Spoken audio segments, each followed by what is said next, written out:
Taste the Daily. தென்மேற்கு வங்கக்கடலில் நிலவும் ஆழ்ந்த காற்றழுத்த தாழ்வு பகுதி அடுத்த 24 மணி நேரத்தில் வடக்கு திசையில் நகர்ந்து ஆந்திர கடலோர பகுதிகளை ஒட்டி நகரக்கூடும் என சென்னை வானிலை ஆய்வு மையம் தெரிவித்துள்ளது. இதனால் வருகின்ற 25ஆம் தேதி வரை தமிழகத்தின் ஒரு சில இடங்களிலும் புதுவை, காரைக்கால் உள்ளிட்ட பகுதிகளில் லேசானது முதல் மிதமான மழைக்கு வாய்ப்புள்ளதாக தெரிவிக்கப்பட்டுள்ளது.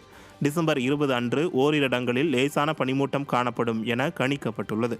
மேலும் சென்னை மற்றும் புறநகர் பகுதிகளில் வானம் மேகமூட்டத்துடன் லேசானது முதல் மிதமான மழையும் பனிமூட்டம் காணப்படும் எனவும் தெரிவிக்கப்பட்டுள்ளது. வங்கக்கடல், அரபிக்கடல் ஆகிய பகுதிகளில் அடுத்த ஒரு வாரத்திற்கு 35 முதல் 55 கிலோமீட்டர் வேகத்தில் காற்று வீசக்கூடும் என்பதால் மீனவர்கள் கடலுக்கு செல்ல வேண்டாம் என அறிவுறுத்தப்பட்டுள்ளது. தூத்துக்குடி மாவட்டத்தில் பெய்த தொடர் மழை காரணமாக முள்ளக்காடு பகுதியில் சுமார் 5000 ஏக்கர் உப்பளங்களில் மழைநீர் தேங்கி உள்ளதால் உப்பு விலை அதிகரிக்க வாய்ப்புள்ளதாக தெரிவிக்கப்பட்டுள்ளது.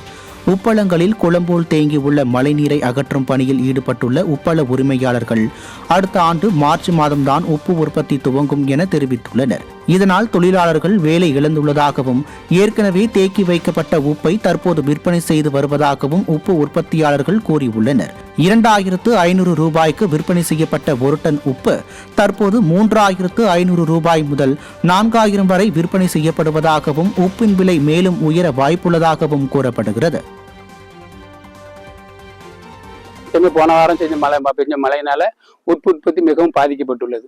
தொழிலாளர்கள் இதை நம்பி அவங்க குடும்பங்கள்ல ரொம்ப கஷ்டப்படுறாங்க. வேலை இல்லாம அவங்களுக்கு சாப்பாடு கூட கஷ்டப்படுறாங்க. ஒரு சில இடங்கள்ல வேலை இல்லாம ரொம்ப தவிக்கிறாங்க. இந்த உப்பு உற்பத்தி உப்பு முதலாளிமாரால ஒன்றும் செய்ய முடியாது. ஏன்னா அங்க வேலை இங்க தண்ணியா கிடக்குறதுனால அவங்களும் உப்பளத்துல எதுவும் செய்ய முடியாது. தண்ணி வடிஞ்சினா தான் அவங்க ஏதோ வேலை ஆரம்பிக்க முடியும்.